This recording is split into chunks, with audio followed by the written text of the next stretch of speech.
Welcome, everyone. I'm Laura DeFranco, the CEO of Brave Healer Productions, where we're helping the world experience what's possible. And here today to help me with that mission are some of the amazing authors of one of our newest books. This one is called Gifts of Wisdom, Practices for Healing and Empowerment. And before I introduce these incredible authors to you, a big shout out goes to David McLeod, our lead author for Gifts of Wisdom.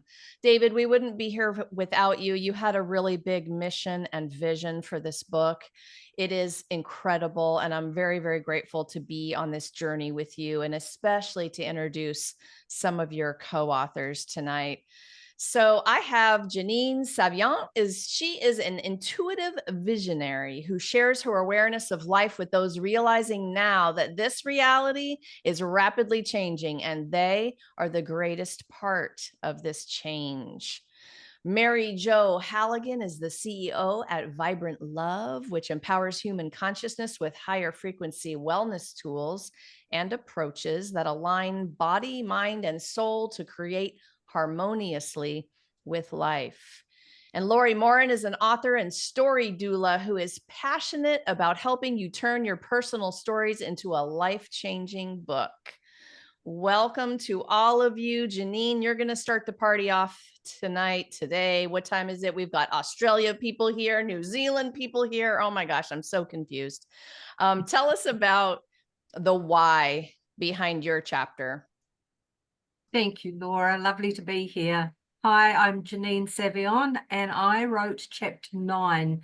And my chapter is called Opening Inward, Living Life Through Body Presence. So the why for me, the why that I wrote this chapter is that I have always been present. I was born with the gift of feeling life within me. So knowing that I was in life and life was in me. And so to have the opportunity after speaking with David and to feeling the pull, the deep heart pull in me when he mentioned the book. And I knew that I needed to be part of this wonderful collaboration and getting it out to the world, to the understanding that most of us are not present in our life. Most of us live on the surface level of life, and we are governed by our thoughts, ideas, and beliefs. And that keeps us in a very narrow bandwidth of the reality that we're in. So my chapter is all about coming into the body itself, coming into the presence of being in the now moment and feeling our way through life rather than thinking our way. So I knew that being part of this book was going to be a fabulous journey because I'm guided always by my inner navigation system, my body heart awareness. And when I felt the pull, because I didn't know about the book until David actually mentioned it in a conversation I was having with him on something else. And the moment he mentioned the book, my heart flared. That is my cue. It's like there was no hesitation. I said, David, I need to be part. I want to be part of this book. And what a journey it's been over the last few months. In communication, I was told that it's not so much the chapter itself. For me, it would be the journey leading into the chapter. And wow, Laura, you've created a fabulous journey into writing a chapter. I thank you for that. And I also thank Dave for his massive part in it as well. So the why for me is I came into this life experience with a deeper knowing, a deeper awareness than those around me. And now it's time that we all come into our own truth. Every one of us, whatever that truth is, however that looks and feels to us, it's time to show up in our life, to be present in the moment. So that is my why. Well, that's quite a few whys, actually, Laura. It's a great why. It is really one of the keys to life whys, honestly, is I talk a lot about body awareness. It's one of my very favorite topics. And when we can live life in here, it's juicy. So I love that you kicked off with this particular topic. I love hearing you say deep heart pull. And I wonder is that a flutter? Is it a light feeling? Is it a literal pull feeling? Like, what do you feel? It's in that moment of confirmation or choice where I'm following the heart, I get pulled inwards. So I immediately feel a deep sinking feeling and a spaciousness opening in me at the same time. So it's like if you could visualize, I'm falling down, my conscious spark is like falling down into a space, a spaciousness that's opening at the same time, and I'm in it. And that happens within a second. It's like a second. Thank you for being willing to describe it. It's not an easy thing to describe, and I really love giving people ideas about how that stuff feels. This awareness, you guys, this discernment of how things feel in you. I mean, for me, it's been a life changing journey. Janine, thank you. Thanks for saying yes to this and for feeling that pull and for being here tonight. Thank you. My pleasure. Lori, tell me about the why behind your chapter. So I wrote chapter 2, which is called Break Out the Good China, Cultivating Creativity in Everyday Life. And it's so interesting. Janine was talking about how so many of us live on the surface because my why is that I spent so many years, most of my life, trapped in a belief that somebody had told me that I was not creative. And when I finally broke through that and realized that I was creative, that we are all creative, there's a spark of creativity, it's just the expression of who we are, then I knew I needed to share that message with the world. Oh, that's such a big deal sometimes when you grow up and you're told things, or, let's say your sibling got the creativity card, so you just Mhm. assume you didn't get it, right? And then what? Then we don't try things. Like, what do you want people to wake up to in terms of trying something they think they're no good at? So that is exactly it. When you believe something about yourself, you also believe that if you can't do something perfectly, then you shouldn't try doing it at all. And both of those are just stories that we've been told. There's no truth to those at all. So what I want people to know is dabbling is a wonderful thing. You know, people used to call me a dilettante, and I took it as an insult. And now I take it as a compliment because I love to try all different kinds of things. And now that I realize it's okay, it's a wonderful way to experience life. Definitely. All right. So aside from writing, what comes to Mhm. you in terms of like what new thing have you tried recently? So you'll see if you read my chapter that the first thing that kind of sparked this was a project I took on after I retired of building a flagstone sidewalk in my backyard. This was something totally outside of my comfort zone, but I had this ugly patch of cement and I hated looking at it. And I decided it needed to be transformed. And that's what creativity is. It's just creating something new out of something old. So I built a flagstone sidewalk and then I built a patio. It all started outside.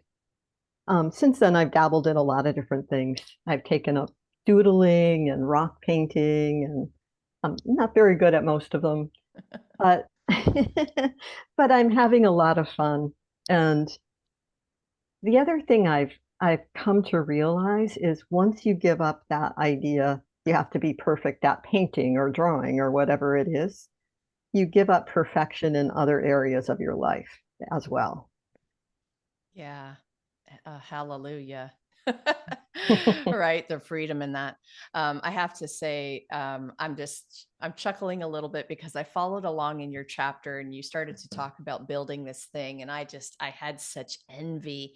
That is a big task. It's a lot of work. And it was just so marvelous to read your story about it. I could literally feel the the things you were building with and all the stuff. You're an incredible writer, so That's awesome. Thank you so much Thank for you, being a Laura. part of this. Thank you. It's been so wonderful getting to know all these amazing authors.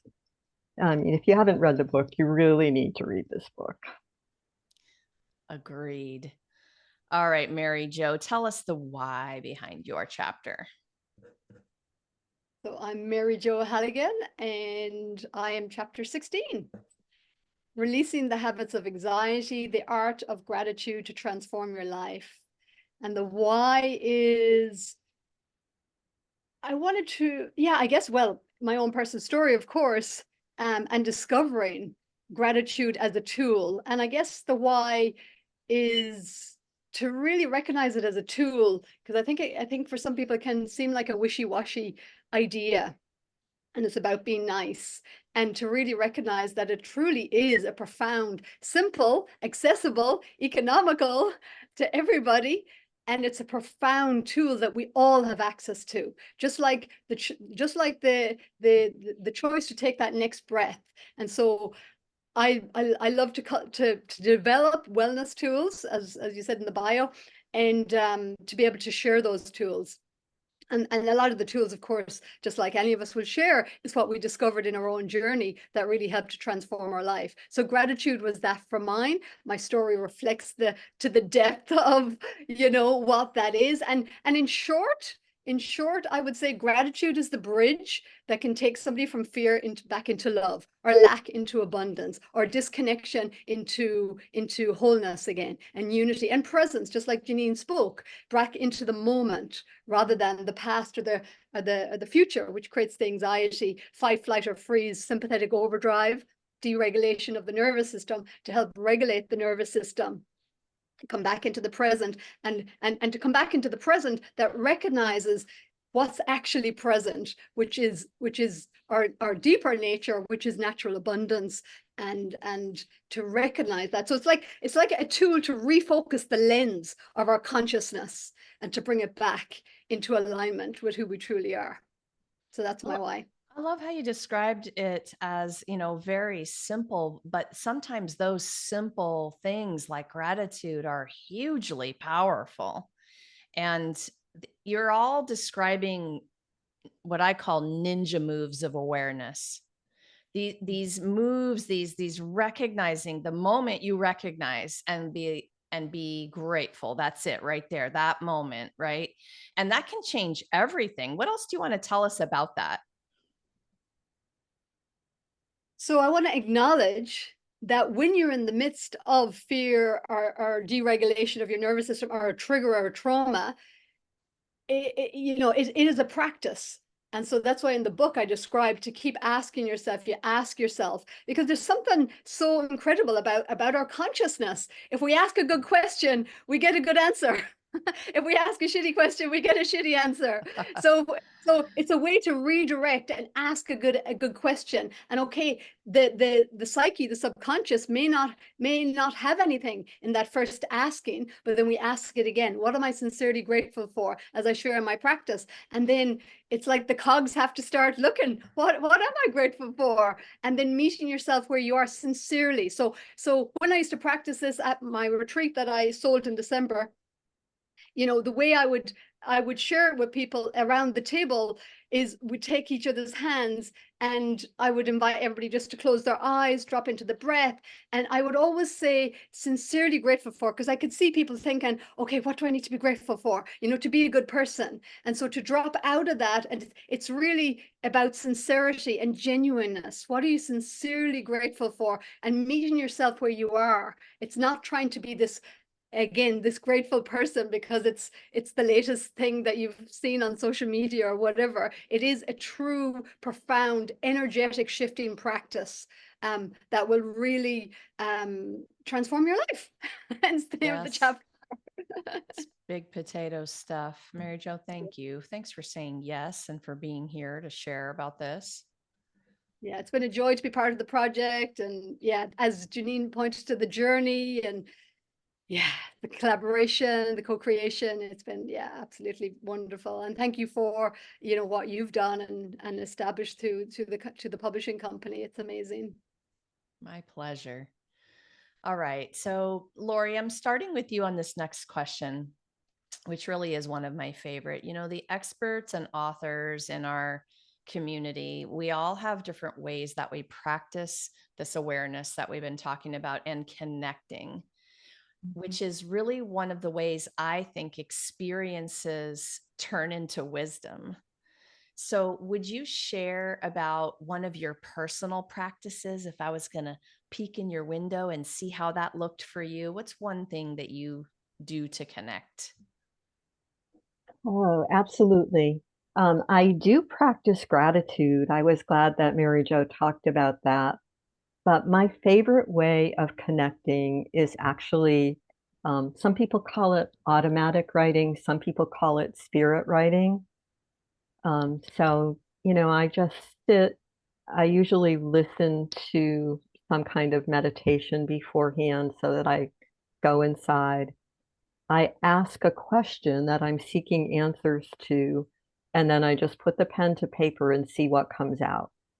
It's almost like I'm channeling. A lot of times I don't know where that thought came from, but I get answers to some pretty deep questions that way.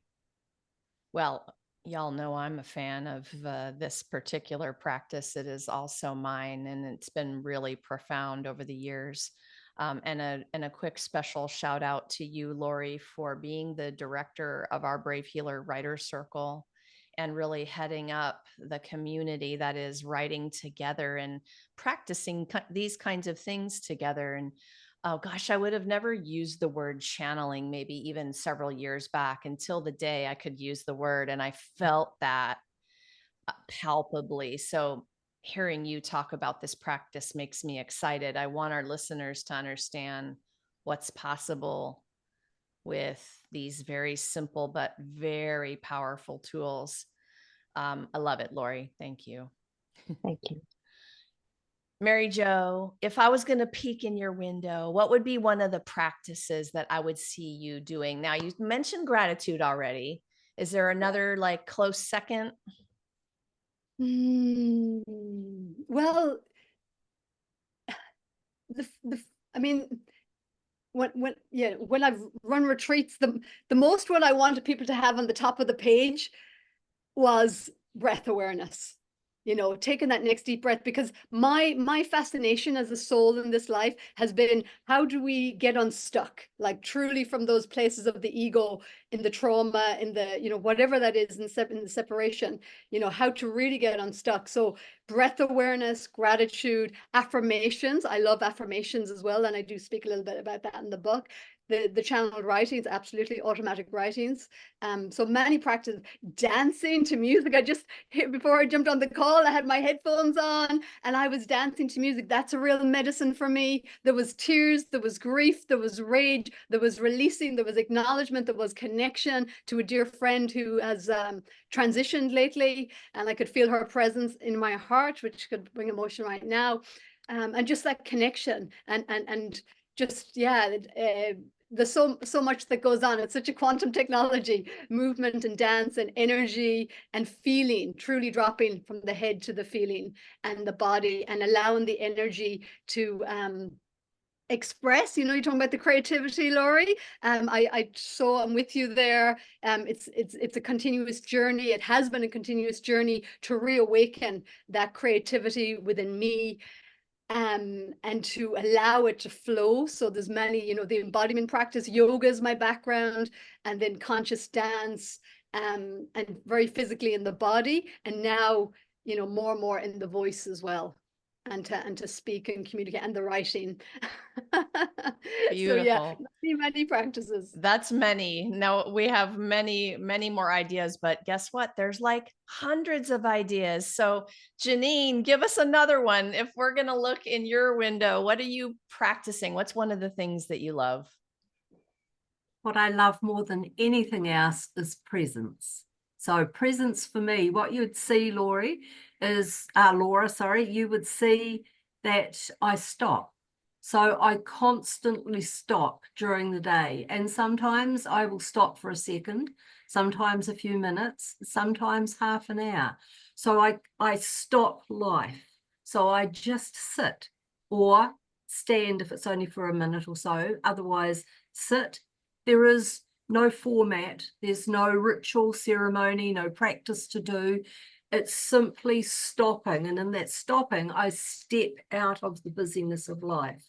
So I step out and I step in. So it's that dive down into the spaciousness again. The spaciousness is my consciousness, my soul self, growing deeper and deeper within me. And my knowing is that soul self is growing deeper and deeper here in this physical body in all of us. And in that space, the mind cannot enter. It cannot come in with me. So in that space, I am purely myself without the storyteller. That's what I call the mind, the storyteller. It holds the ideas and the beliefs and everything that keeps us the peak of the mountain rather than the entire mountain itself. So that's what you would see. I flick in and out of it all day long because it's how I live my life. But if I want a profoundness for 20 minutes, half an hour, then I just simply stop, sit. As long as I'm comfortable, the temperature in the room is fine, I'm in. And there's nothing that feeds me, there's nothing that nurtures me and nourishes me more than being in that space for a moment or two or three. And that's where I get my messages. And that's where, like Laurie said with her automatic writing, that's where the messages come. That's where the profound ahas, the awarenesses, the realizations, that deeper knowing comes through that space. So Yeah, beautiful, powerful. I think one of mine that maybe hasn't been mentioned yet that I'll add is just the nature connection. So yes, I might just sit in my yard and listen to the birds, and it's really the sounds for me. So sound healing music is one thing, but when I'm sitting outside and I can hear the birds, that's even better some days. And that's one of the ways I connect, of course, with my journal and pen. Usually I have a combo of all your things going on at once, right? Stop, pause, listen, write. There's a lot of things going on. Okay, I have this one sort of big juicy question for all of you left. Mary Jo, I'm going to start with you. When you think of the wisdom you've acquired over your lifetime, which I know there's lots of little nuggets of wisdom, what do you think was the most powerful one for you in your life? Wow. I know it's a big question. Yes, so many. Joy of being. Joy of being. You know, I've been saying my 2024 job is JOB, joy of being. Joy of Nice. being here and now. Yeah, truly, truly, when it all boils down, it's just to be here now, as Janine talked about, the presence, and to embrace our humanness, to accept it all, to allow it all. And in that allowing is our magnificence, and it's all recognized. As Janine says, all the stories dissipate any sense of separation or unworthiness or whatever it may be. So yeah, joy of being in the breath, in the body, and to be the grandness of who we truly are, the magnificence of who we truly are. And for me, that is the microcosm of the macrocosm, the universe in person, all the paradoxes, the stuff that doesn't make sense to the left brain. And yet, as we drop in, we can accommodate it all, because that's just how fabulous we all are. I love it. The job, the joy of the true soul job, joy of being. I love it. I love it. I love it. Okay, Janine, how about you? What's that one nugget that when you think of those little moments over your life of the wisdom, what's the one that stands out for you? that we are so much more than what we have been led to believe our entire life. That what we have believed is who we are is simply an idea or a belief or a perception. that the truth of us is found deeply within ourselves. And to learn the inner journey, to learn that deeper connection, to learn that we are, or to remember that we are feeling beings, and that thought is secondary and an amazing tool. But first and foremost, we are feeling beings, and we are the center of our own universe, our own reality here. We stand center point in this field, this vibrational field, as part of it. It flows right through us. We influence, we create everything. We're, as the word that Mary Jo used, we are magnificence itself. Yes, we are. Oh my gosh, I love this so much. You all just light me up with these answers and this conversation. Lori, how are you going to answer this one? What's that nugget that stands out to you over these lifetimes worth of wisdom nuggets?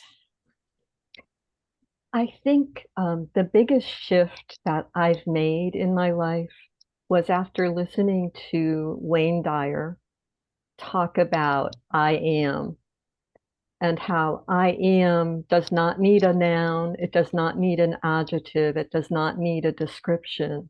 I am is enough. It's a very hard concept because we've been living with all those stories and those beliefs about what we are, who we're supposed to be, what we're supposed to do.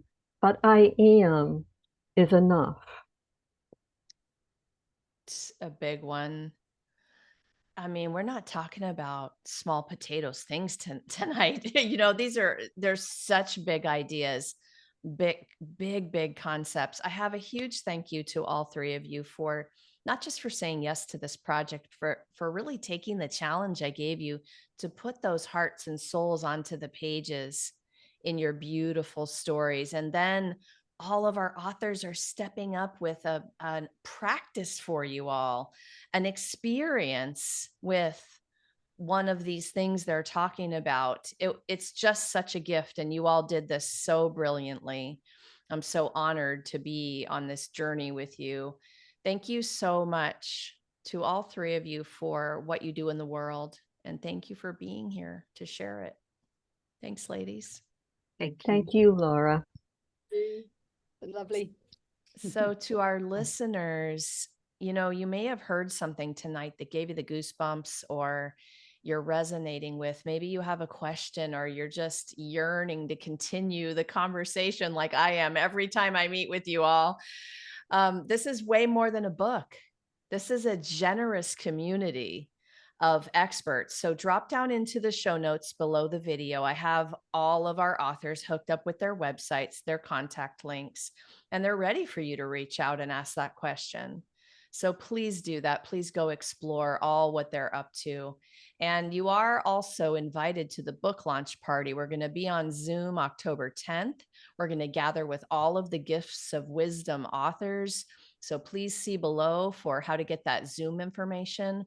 And of course, at this point, we would love for you to go over to Amazon and grab your copy of this beautiful book. Lastly, today, everyone, remember, your words change the world when you're brave enough to share them. So it is time to be brave. See you next time, everyone. Bye. Woohoo for brave words.